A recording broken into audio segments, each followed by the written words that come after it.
I was the only journalist in the country who interviewed both Mr. Jaitley and Mr. Chidambaram on the same day of the budget for 4 years. No other journalist did, because that's how the lines were drawn. Former journalist. Were you comfortable, are you comfortable with the decision to boycott certain television anchors? Tell me why. I'll tell you why. I am not boycotting journalists here. The 14 who've been boycotted are propagandists. They don't do their research. They don't do shows which are based on issues.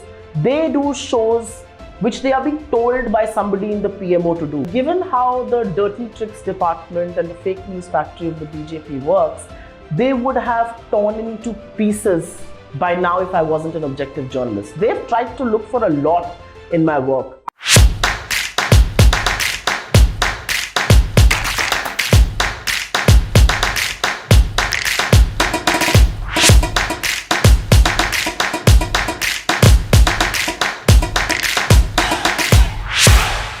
Supriya, is it tougher being a politician or a journalist? I think in today's times, it's very tough to be a journalist if you really are a journalist in the true sense of the word, because you're not questioning the government, you're not questioning those in power, you're not questioning authority, you're not questioning those who have access to resources and institutions.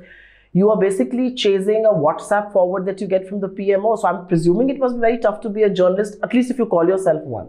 Being a politician is easy, at least in my party and in my place, because I stand for what I believe in, and I'm pretty. I go behind my beliefs very doggedly. So I think it's easy being a politician. But to shift gears and make that adjustment, when you did, what did you have to unlearn and what did you have to learn? So I had to unlearn being diplomatic. I think I had to completely unlearn being diplomatic. I had to learn holding on to my beliefs with all the courage that I had in me. I think each human being stands and believes in a few things. So did I, even as a journalist.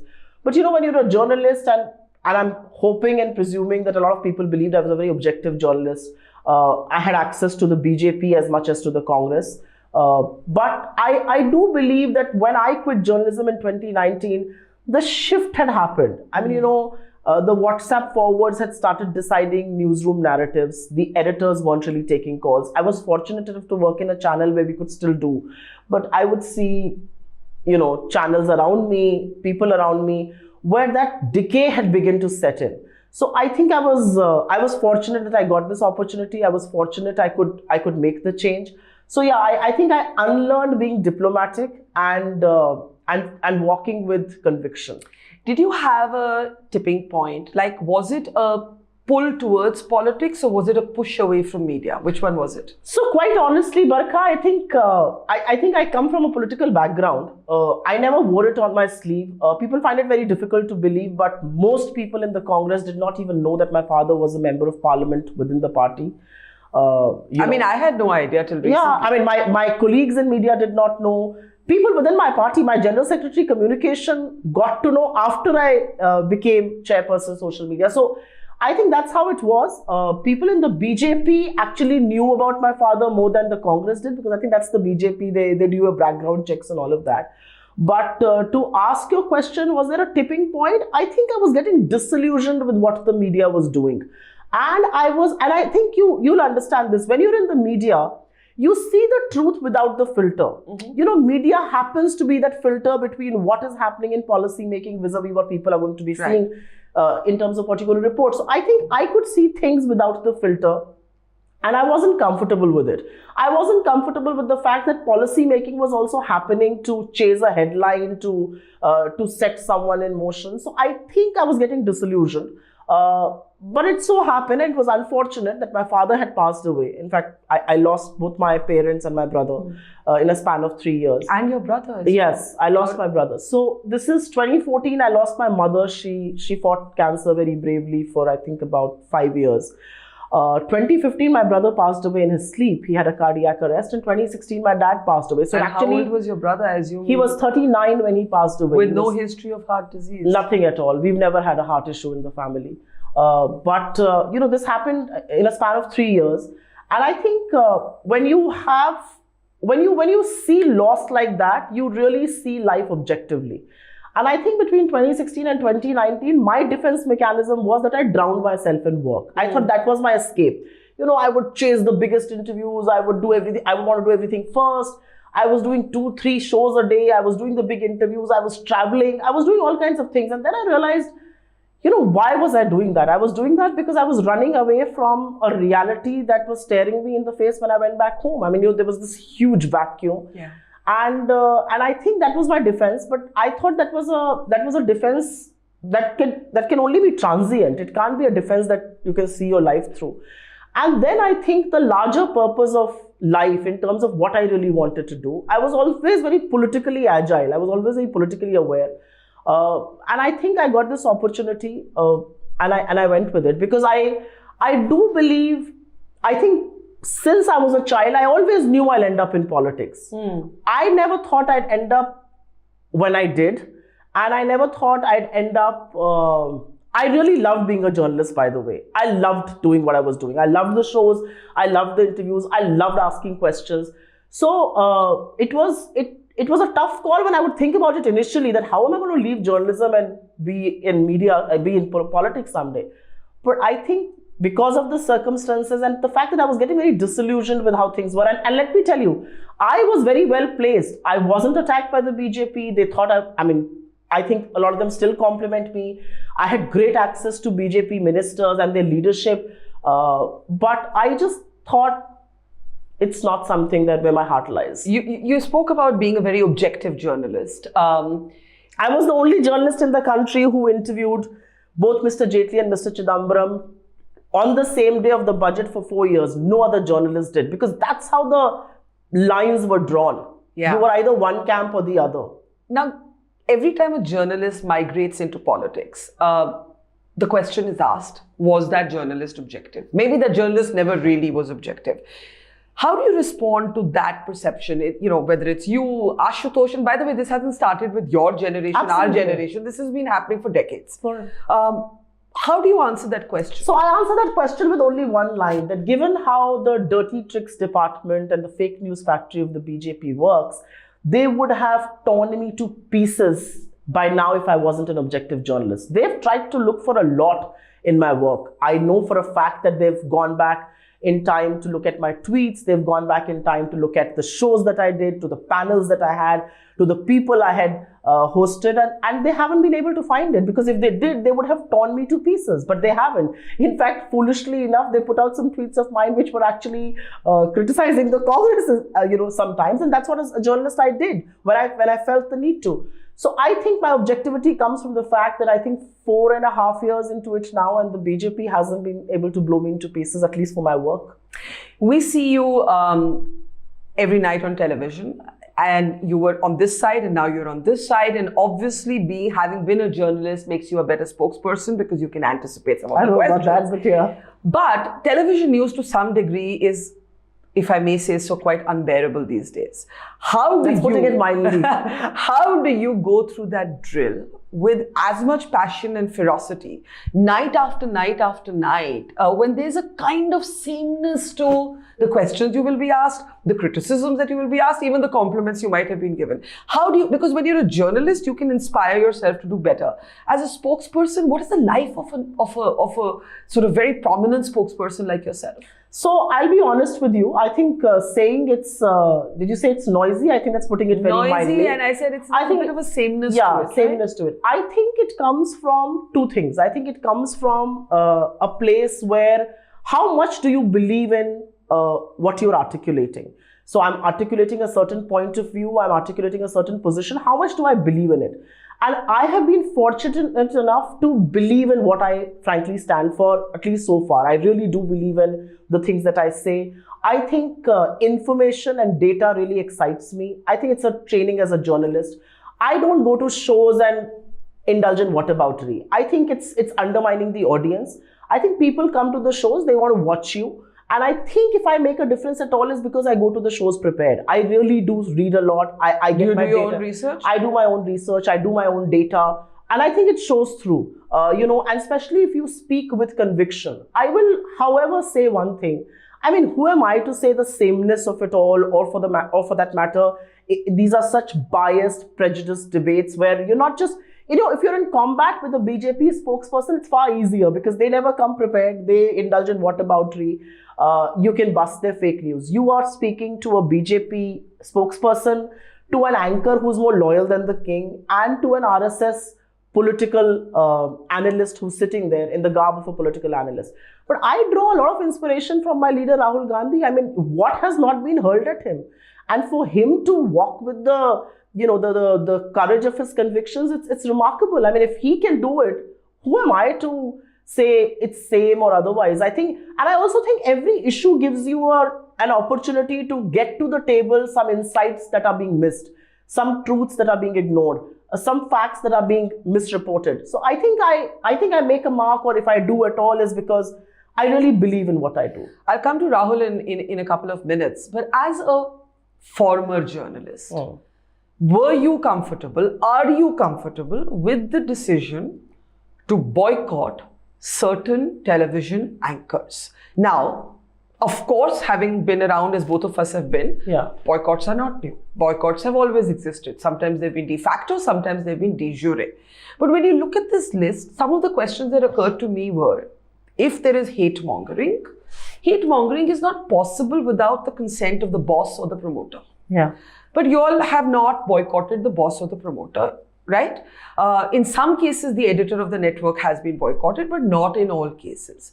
Therefore, even from an effective point of view, putting aside the morality of boycotts for a moment, have you gone for the low-hanging fruit? Are you comfortable, having been a journalist for as long as you have, with this boycott politics? 100%. Tell me why. I'll tell you why. I am not boycotting journalists here. The 14 who've been boycotted are propagandists.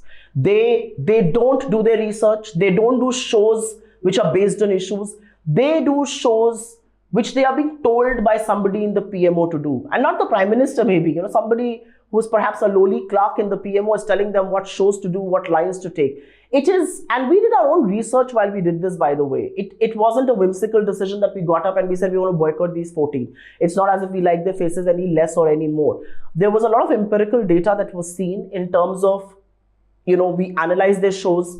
We saw, and you and I both know, television news, the prejudice doesn't come in by what the anchor is saying. It also comes in by the Astons, the supers, what the show timing is. Who are your guests? How balanced? The hashtags? How balanced are your panels? And what is the speaking time for each one of them? So I think these are the things that we really saw. We saw what their shows were called. We saw what the hashtags were being used. We saw the promotion of the shows by the anchors themselves on social media. We also saw the kind of speaking time that opposition was vis-a-vis, the treasury benches were getting. And I think empirical data did suggest that some of this was really going out of hand. And some of this was purely based on fiction. I agree with your point that these anchors can't thrive on their own. There's a larger corporate backing them. Their corporate bosses are deciding that. I think if we had boycotted TV channels out and out, or media houses completely, that may have been under question. That, are you anti-media? But I think we chose to boycott these guys because they stand for nothing. They actually stand for propaganda. I mean, some of the questions that they raise are actually, their shows have caused strife. Their shows have caused communal violence. So I am not saying don't do it. It's your call. You're a citizen of this country. If you believe what you're doing is right, please go ahead. I am not going to be cannon fodder for the hate that you want to dish out every evening, because I think it's because being on those shows is legitimizing what they're doing. So I don't think I want to legitimize it. But do you think that one needs to separate propaganda from hate? Because certainly there are propagandists, i.e. there are journalists or anchors. Aren't those lines blurred? Huh? Aren't those lines blurred now? Propaganda and hate? Let me put it to you like this, that there could also be propaganda on the other side, i.e. there could be a journalist who says, I really like the Congress, or I really like Mamata Banerjee. How many of those guys are there? Maybe not very many, but there are some who are seen to be today ferocious critics of the government who are journalists. But hate mongering, to put a skull cap up for graphics when you're in COVID, to have anti-Muslim slurs sort of mainstreamed and legitimized, that's of a purely different order. So should we mix up the two? So the underlining factor, if I may go back to the argument that I was just making, is we are not going to be party to your hate campaign. We are not going to be party sitting there while you are inciting violence, while you are stoking sentiments against one particular community, while you're showing only one strand of truth and not showing the other. We don't want to be party to that. You can continue to do it. I mean, by all means, who are we to decide what an ex-journalist is going to say? But today we have come to a stage where some of the people who we have boycotted on economic issues like tomatoes being sold at 300 say that you should actually not eat tomatoes because they cause kidney stone. I mean, how much of ring fencing will these guys do for the government? And which is why I say hate, of course, continues to be one side of the story, but the other side also happens to be the propaganda that comes with it. I mean, you forget about any of this. You see some of the personal opinions some of these guys dish out on their own social media accounts. They're not being pressurized by their bosses. They're not being pressurized by their editors, but they're so deeply biased. And these guys have big followers. It causes disharmony. I'm not willing to be party to your hate campaign. Is there a danger, though, of a kind of competitive permanent cancel culture that we are creating? When I say we, I mean largely we, politicians, media, journalists, everybody around us. Because the BJP has also boycotted many anchors without calling it a boycott, or sections of the BJP have. If I may just say for 10 seconds, what amuses me a lot is that when we boycott these 14 anchors, it's not their editors or their owners who get in touch with us, but it is the BJP that's outraged. Why? Because they are better spokespersons of yours than some of the spokespersons that you send on air. It's actually, that's how I see it. How did these boycotted anchors react? Did anyone try to reach out to you guys? I mean, a lot of them did. Of course they did. And said what? I said that, we are objective. Look at our shows. I've been on those shows, so please don't tell me you're objective. And I think it was a collective decision taken. It's not just while the Congress is being questioned a lot, because obviously we're the largest party in the India Alliance, but the reality is that, we sat together and took this decision collectively. And if 28 parties in this country who represent 60% of the vote share believe that you are biased, there must be some truth, a kernel of truth to that. Some of them got in touch, some of the editors got in touch. There's always room for redemption. Redeem yourself. It's not as if it's cast in stone, and I'm not saying redeem yourself and become my cheerleader, but at least don't do to this country what hate mongers have done. Now, one of your responsibilities is also to strategize on narrative, communications, all of that, public communication. Is there a danger that the Congress could become what it opposed or said it opposes? In other words, are you borrowing from the BJP playbook in labeling people for and against? If you don't believe this, you're this.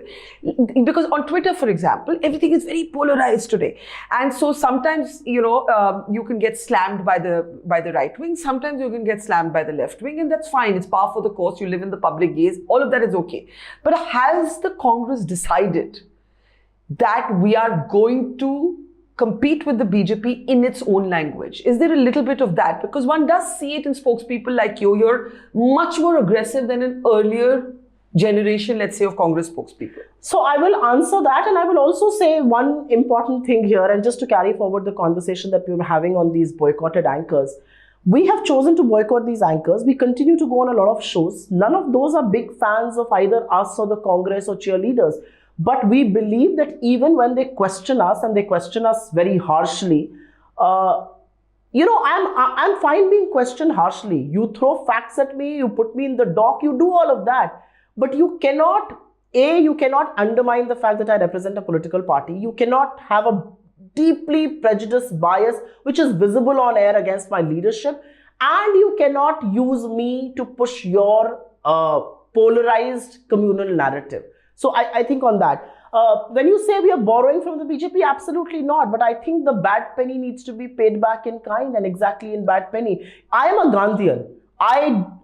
But I also believe, I think, one cheek being slapped and me offering the other, it doesn't hold anymore. Because, and I'll be honest with you, I'm very aggressive. I think I'm very assertive. My rule is very simple. I call the Prime Minister always Prime Minister Modi. I never say Narendra Modi or anything. I always refer to him as PM Modi, Prime Minister Modi, because I think his office deserves that respect. It's absolutely same for other ministers as well. But if you breach a line about my leadership, then I'm not going to sit there and stay decent and quiet and smile over it. If you say two things, then I will end that argument. No, that's fair. But tell me this before we move on to the larger politics. What is the dynamic off camera between not very good anymore. Warring spokespeople. I come from a generation, as do you. Exactly. Back when where at the end of a show, you could see a chuckle between two people across the aisle. Yeah. Does that happen? I think it happens sometimes, but mostly, no, it's not true at all. Because I think it has become extremely acrimonious. And I think it's also a sad commentary on our politics, where we are no longer political opponents. The opposition is seen as a political enemy. And I think that's how the behavior is. And I'm not fine with hanging around and having a cup of tea with somebody who's just called my leader names. I'm not fine with somebody who has some really nasty and explicit things to say, which are absolutely false about Mrs. Gandhi, or for that matter, Rahul ji. I mean, why would I take that line down? Why would I be fine with somebody who says that Pandit Nehru is responsible for all our misery? I mean, are you so dumb? And if you are a propagandist, then I don't think I would like to share my cup of coffee with people like you. And yet Rahul Gandhi walked across suddenly one day and gave the Prime Minister a hug. He's a saint, I'm not. I think I learn a lot from him, I'll be very honest with you. And I don't know if I should, but when I look at him, I do sometimes feel I wish I had his forgiveness. And I'm not saying this just because he's my leader and, I'm on camera. I do sometimes wish I had his forgiveness. He carries no anger. In some sense, it is, I find it very tough sometimes. Yes, I think with passage of time, with life and with losses, you do realize that anger is way too corrosive. I think hate is anyways very corrosive. So I don't carry hate, but I do carry anger sometimes. Increasingly, when I look at him, and when I interact with him, I feel like, it's insane to be angry. I'll tell you a very small incident. We were walking in Bharat Jodo Yatra, and all these people who say the nonsense that they say about him. We were walking in Bharat Jodo Yatra, and I said, and each time the BJP said some 15 lies which were blatant about the Yatra, and this was all on camera also. And I said and we were walking, and I said, I really hate them or him or something I had said about someone. And there were no cameras. It wasn't as if he was trying to make an impression. He just turned around and said, but why do you have to hate? You should learn from it. I mean, hate is too strong an emotion. Don't carry it. I looked at him and I said, says a man who for the last 12, 15 years has been brutally trolled. His reputation, every effort has been made to, assassinate his reputation. I think to grave possibilities of physical harm, the BJP says a lot of things about him. And if he doesn't carry anger, then maybe I should not also. Was it an impression you had from afar of him when you were in your journalist avatar that changed when you got to know him? Yeah, of course. I think I always thought of him as somebody who's...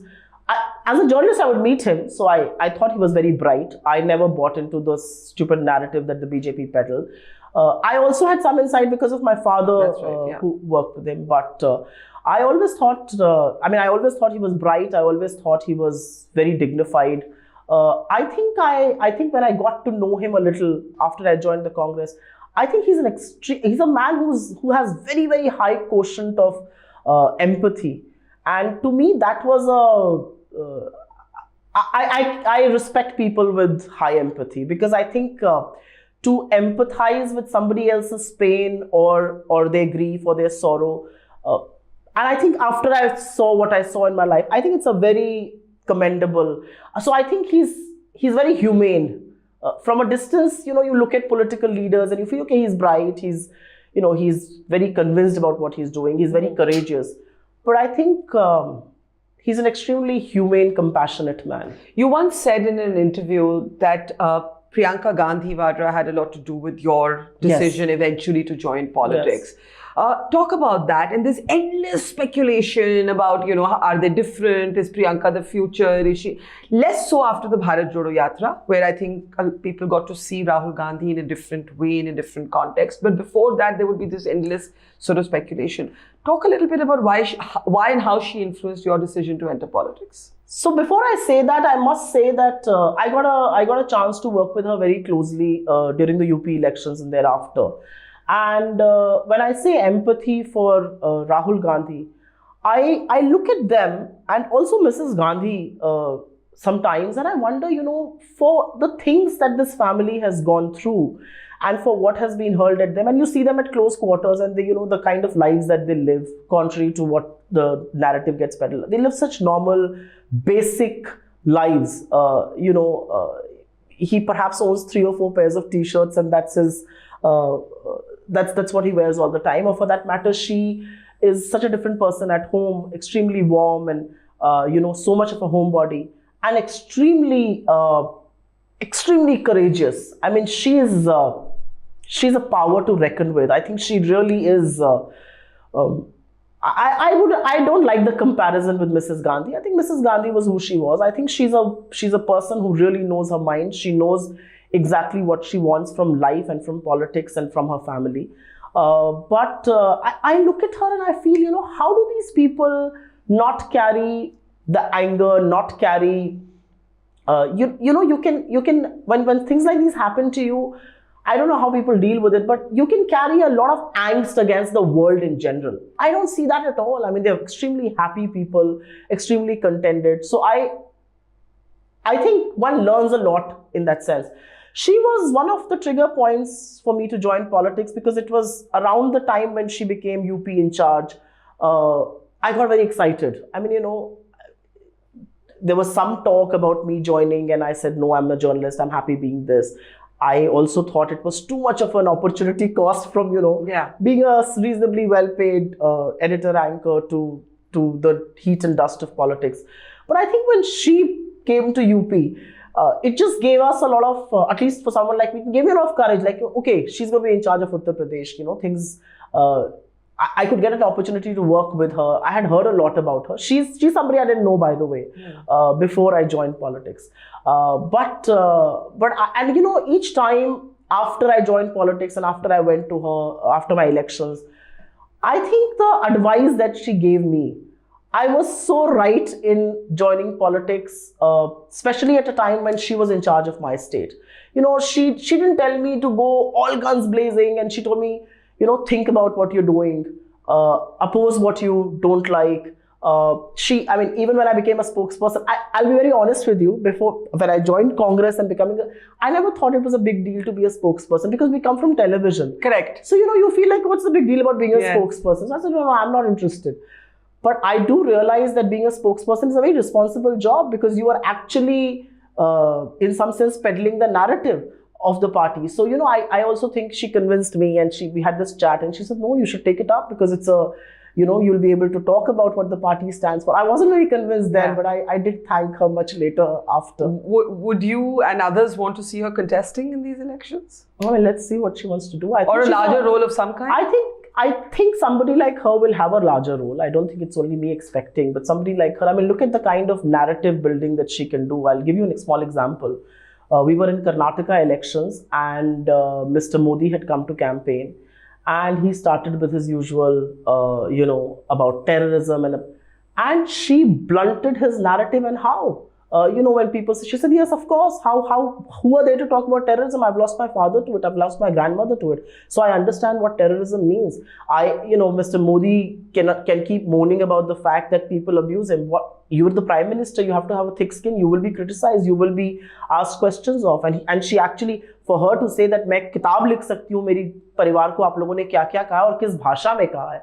I think it takes a different, I think upbringing has a lot to do with this. So I think I attribute a lot of it to Mrs. Gandhi.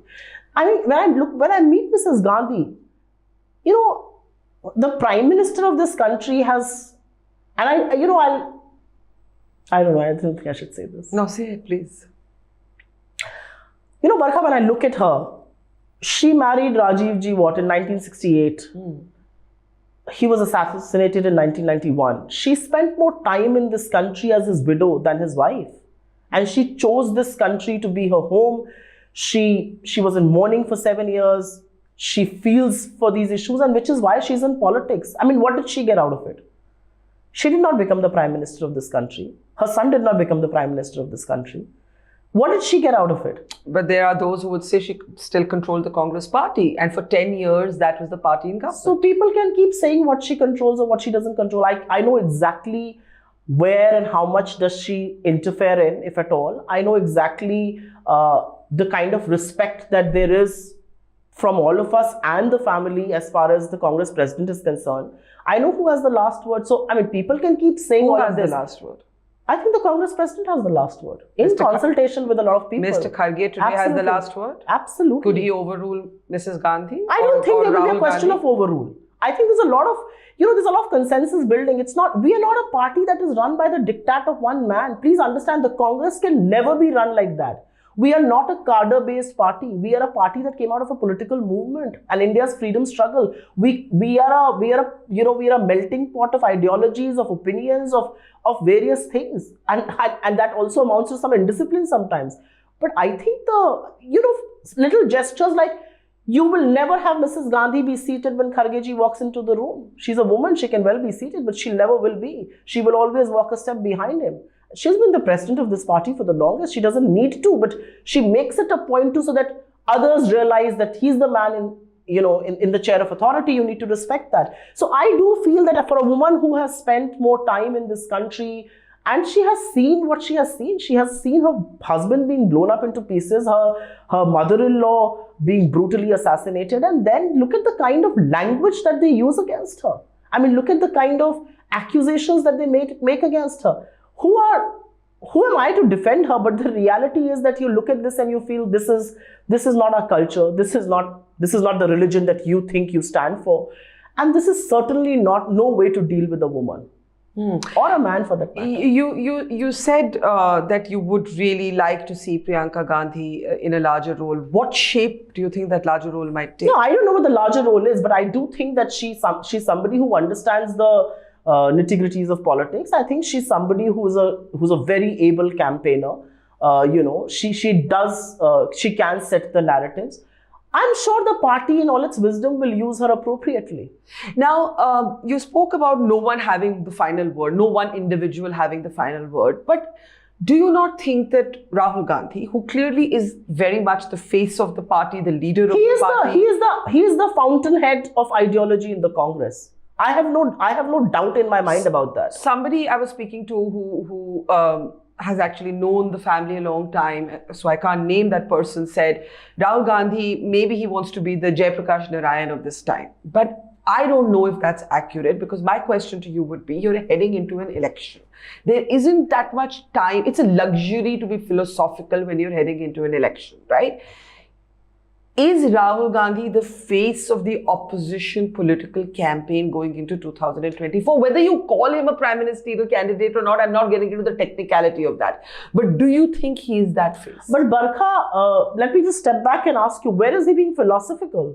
I'm saying we can't get into the philosophical question of JP or not. I think it's a false comparison. I think he holds on to his ideology and his beliefs very strongly. And I think that's one of the factors that made me join the Congress, quite frankly, because you look at a barrage of political leaders, whether in the opposition or in the ruling government, how many people are willing to pay a price for speaking the truth that he does? I mean, how many people are willing to look Mr. Modi in the eye and ask the questions that he does? He lost his membership, he lost his house, but that did not stop him from asking the questions. I mean, please, let's understand, here's a man who's walked 4,500 kilometers and maybe now more, perhaps in times to come, I don't know, because he believes that this will unite the country. And I think that one event did change India's politics. But I think to your larger question, is he going to be the face or not the face? He's definitely the ideological fountainhead of the Congress. I think our stand on issues, I think our stand on situations comes a lot from him. He's somebody who's unapologetic about what he stands for. He's absolutely fearless. And I think that's a virtue, that's a very rare virtue in politics. And he's not somebody who can ever, you can make a deal with or you can compromise with, and for a situation he's going to, here's someone who says that we did not do OBC reservation in women and we were wrong, but we need to correct a wrong now and we will correct it doubly. So I think for someone to say this in Indian politics today, it takes a lot of courage. Going into elections, the Congress is the largest party in that alliance. But we also believe that we have come together not because we want to project one person as the Prime Minister or others not. We have come together not to oppose Mr. Modi, but we have come together to ensure that India's constitution is held supreme, that the country as we know is protected, preserved. We have come together to ensure that democratic institutions are not compromised with. And I think on that, there is a broad consensus. I think issues like, who's going to be the face or not the face, for all practical purposes, every political party's leader is their face, and Rahul Gandhi is definitely one of our bigger faces. Pratap Bhanu Mehta, who is certainly not a fan of the Modi government, and is in fact quite a fierce critic, had a column in the Indian Express recently saying that perhaps the gap in the opposition narrative is that it was not able to address what he called the age of ambition. He said this is the age of ambition in India. He was talking about the aspirational Indian. I remember Mr. Kamal Nath, who's now leading the campaign in Madhya Pradesh, saying something quite similar after the defeat in 2014. We have failed to, he said, on behalf of the Congress, address the aspirational Indian. I want to ask you, when you speak about the ideological fountainhead that Mr. Gandhi is, how does the India Alliance today look for not just what you oppose, which is the politics of the BJP, but what you stand for that can address the aspirational Indian? I'm glad you asked me this question. Let me just turn that argument on its head, actually. For the longest, this government has been saying that we have been giving free ration to 86 crore Indians or 80 crore Indians or whatever that number may be. Now, that may have been a very important step and a very important policy intervention when India was going through COVID. And thank God for the Food Security Act, you could do it. We have Mrs. Gandhi to thank for it and Dr. Manmohan Singh. But anyways, that narrative set apart. That was a narrative that worked when people needed that for sustenance. People today say sustenance is done. What about my success? And which is why when we talk about the caste census, or when we talk about we should know who stands where in this country, how many of SC, STs, OBCs are there. Why do you think we are doing this? We are doing this because aspirations of New Delhi alone don't matter. Aspirations for the rest of the country do. I mean, when Mr. Gandhi stands up in Parliament and says that the highest posting for a bureaucrat is to become a secretary in the government of India, and there are 90 such secretaries, only 3 OBCs, but the numbers are startling. I mean, you look at the Bihar caste survey that has come, 64% OBCs. What's their representation? Forget about that. Look at central universities. The central universities have today an IIT between SC, ST and OBC together has 9% of its faculty. IIMs have 6% of their faculty. Are you telling me they're children of lesser God and they don't have the mental faculties to be there? Absolutely they do. I think they've been denied opportunities, and which is where aspiration also comes from. Aspiration is not confined to the English-speaking, influential New Delhi crowd. I think aspiration comes from rural hinterland India. When Mr. Gandhi was walking in the Bharat Jodo Yatra, the kind of people we met, old, young, poor, rich, small businesses, large businesses, they had one thing to say, that we have aspirations to be heard. Who's hearing us? So I think aspiration also has a very different meaning for people. For somebody, it could be aspirational that his voice or her voice is be heard. The kind of interactions he's had after meeting truck drivers. Why do you think he's meeting truck drivers? I mean, he's not a photo op guy. He's meeting truck drivers because he believes that they have aspirations which are not being met. A mechanic in Delhi, why is he meeting them? Why do you think he's meeting students in Mukherjee Nagar who are preparing for civil services? Because you have to first listen to people to be able to address their aspirations. You spoke about the OBC quota for women. Now, I happened to be the journalist who interviewed Sonia Gandhi when the bill went through the Rajya Sabha. At that time, there were regional parties that were demanding this quota within a quota. And when I asked her about it, she said she didn't agree with those regional parties. She thought that parties who felt strongly about this were always free to find Muslim women, OBC women to give tickets to. Are you saying that this is a generational difference in thinking from Sonia Gandhi to Rahul Gandhi? Or are you saying that was wrong and this is right? I think my leader has said it. I think Rahul ji said it in the press conference that maybe we should have had quota within quota. So I also think that nothing is cast in stone, and policy making You're allowed and politics to change your mind and should evolve, and actually should evolve. You should evolve according to the situation on the ground. Today, the situation on the ground is that between 2014 and 2023, the literacy rate, the purchasing power parity of OBCs has gone down. So, you perhaps need larger tools to empower them. You perhaps need larger representation. You perhaps need the women quota. So I saw that interview of yours, and I remember, I think INC also played parts of it. But that was the situation then. But the situation has since evolved, and I think policy making or politicians are people who should listen to the voices on the ground and evolve. I mean, look at the BJP. The BJP in 1989 actually opposed. It was because of the BJP that the women's reservation bill in local bodies couldn't get through when Rajiv Gandhi ji had got it there. I mean, the 7 votes it lost by, the 4 were of Mr. Advani and Mr. Vajpayee. But they evolved. They changed their thinking. I think that's what politics should do. But let's explore this slogan that Rahul Gandhi has invoked of linking policy to population, jitni abadi utna haq. Do you think that this is a dangerous slogan because there is a sort of numerical majoritarianism attached to it? And today, if you attach it to caste, tomorrow you could attach it to religion, and tomorrow you could attach it to delimitation. Is this a dangerous thing? Because tomorrow southern states will not get, if the constituencies are redrawn, how far can you take numbers equal policy or allocation of resources? I think representation is very important. And I think when he says jitni abadi utna haq, or when we say jitni abadi utna haq, we are talking about representation. I mean, look at the Bihar data. I will go back and say 84% SC, STs, OBCs. What is their representation? I mean, in central universities, there are 4% professors who come from the OBC community and 6% associate professors. Are you telling me that, and seemingly there are 50 to 51% OBCs in this country, are you telling me half this country's population can constitute only 4% professors in our central universities, 6% in IIMs, 9% in IITs? I think those are bizarre. That's bizarre data, and that data tells you that policy intervention is required. I don't think it's dangerous. I'll tell you why. If you want to stretch the argument, you can always stretch it in any way. I think it's the BJP which is stretching it, connoting to what you've said. But I think when we say jitni abadi utna haq, we are essentially saying that the marginalized communities who have been marginalized for centuries need to be given their due. They need to be brought to the center stage of policy making. Why should 90 secretaries in the government of India have only 3 OBCs who control less than 5% of the union budget? Why? So is the next step to increase the quota cap, which anyway has been changed with the economically weaker section reservation that the Supreme Court I think the point that has been made, and I think it's a very well articulated point, is that we stand for the caste census. The caste census is the X-ray which will tell how broken the bone is.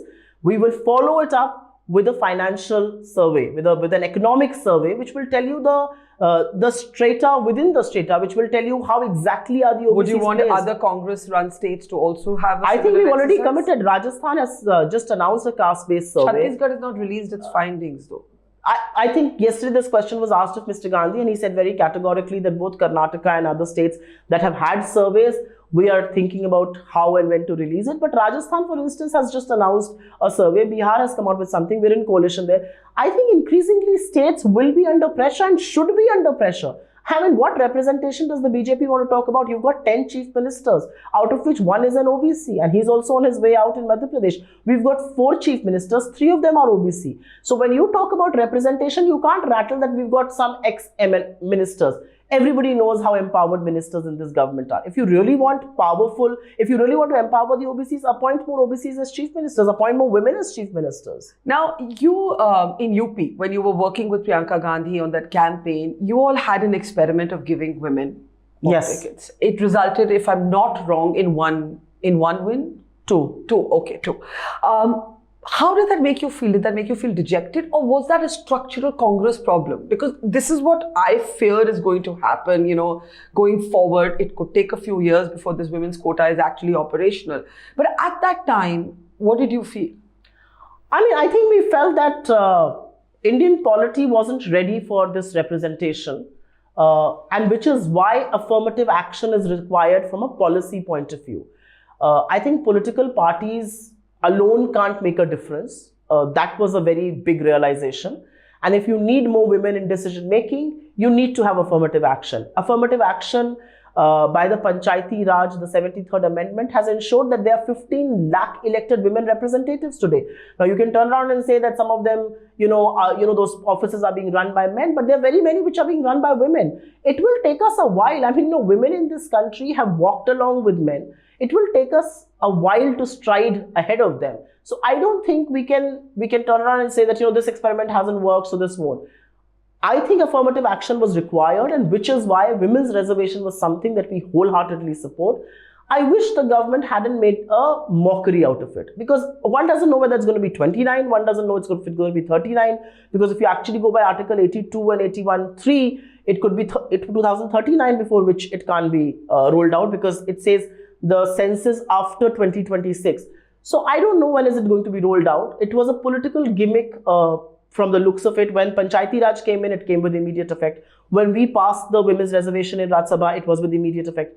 Why delay these things? Why put riders like Census, and why put riders like, why put any riders like that? Why put delimitation riders? If you're really honest about women's representation, open the floodgates for them. For you, has it been tougher to be a woman in media or a woman in politics?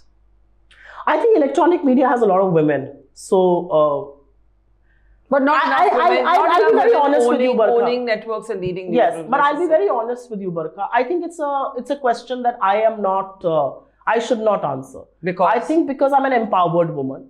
I come from a very empowered background. I have never had to face hurdles, or I have never had to face discrimination by the virtue of being a woman.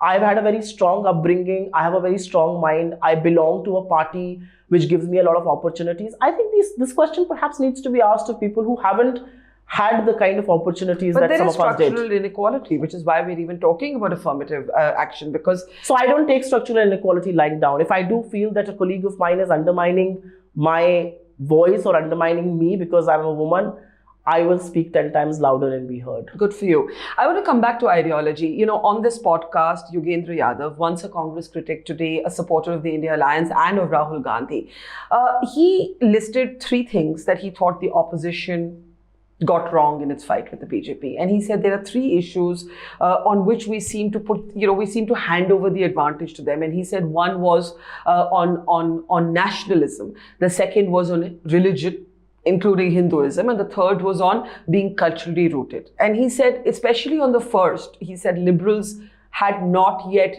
there was a gap in the liberal conscience, and therefore there was a kind of handing over, a ceding of the whole nationalism issue to the BJP. Do you agree with that? For example, in America, you'll see a liberal anchor like Jon Stewart canvassing for military veterans. Just giving you an example.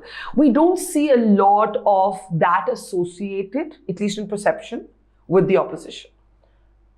I don't agree with the word nationalism. I think the word that I hold very dear is patriotism. Fair enough. I think nationalism is a bogey that's being pushed to undermine our security forces. If I may actually just step back, and I was going through some data yesterday for a show that I want to do, and that data tells me that since 2021, there have been 9 terror strikes in Jammu Kashmir, in Poonch, in Rajouri, in Anantnag, and in places like that, in Kulgam. 9 terror strikes in Jammu and Kashmir during this 3-year period, which have not even been acknowledged by India's Prime Minister.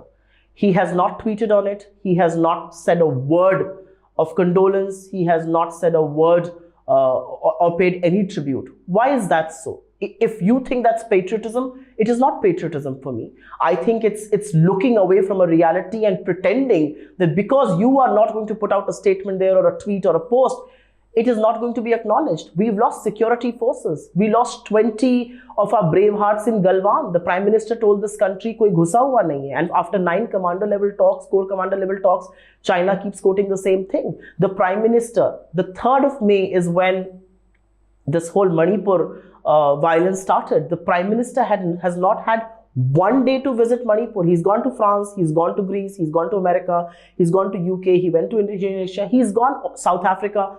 but he hasn't had the time to go to Manipur. Is this patriotism? So I also feel that this hyper nationalism that is being peddled actually undermines what the patriotic duty of the Prime Minister should be. And I am just quoting, and I'm giving you examples. At Punch, 5 Jawans were killed. Rajouri, 4 Jawans were killed. Anantnag, a colonel, a major, and a DSP lost their lives. Not one word from the Prime Minister's office. Are you telling me that's all right? The Prime Minister took 78 days and a horrific video to speak on Manipur. But within minutes, he could tweet on something that was happening in West Asia. How is that justified?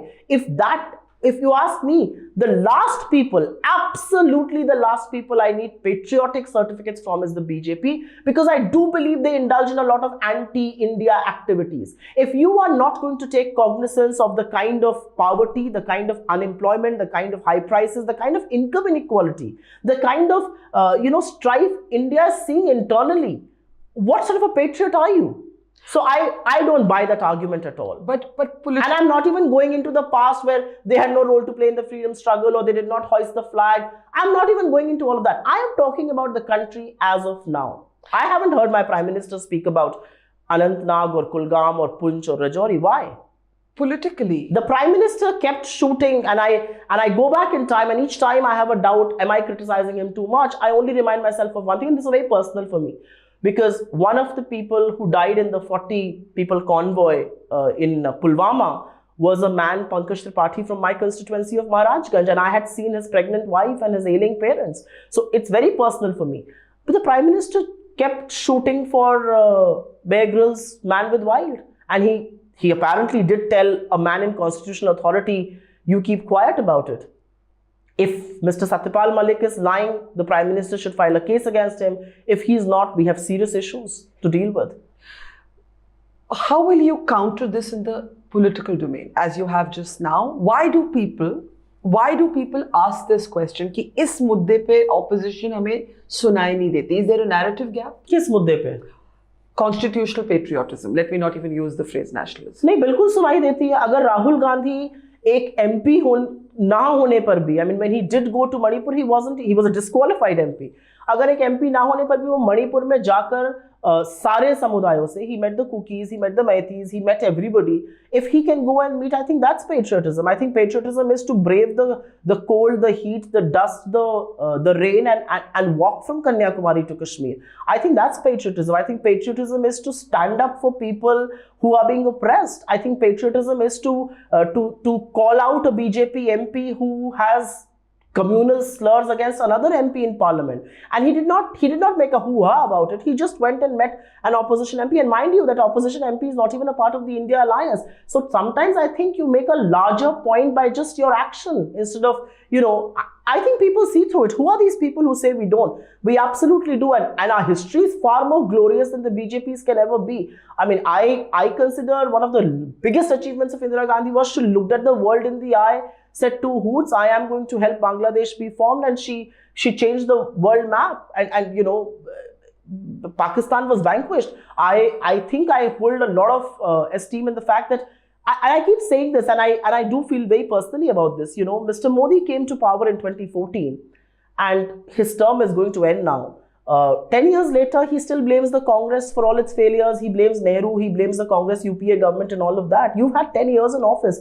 Mr. Nehru, when he became Prime Minister, did not blame 200 years of colonial rule. He set around to building new India. He built institutions that have still held our liberal democracy alive. He laid the foundations for IITs and AIIMS and IIMs. And I think those are institutions that India built. I mean, I don't think Shastri ji indulged in Whataboutery. He went on to usher the Green Revolution. I think Rajiv Gandhi didn't come in office and say, I have come from a personal tragedy. He went on to lay the foundation of telecom and IT revolution that, we came in 1991, where India's economic crisis was palpable. But we built an India, we globalized India, and look where we took it. We came after Vajpayee ji.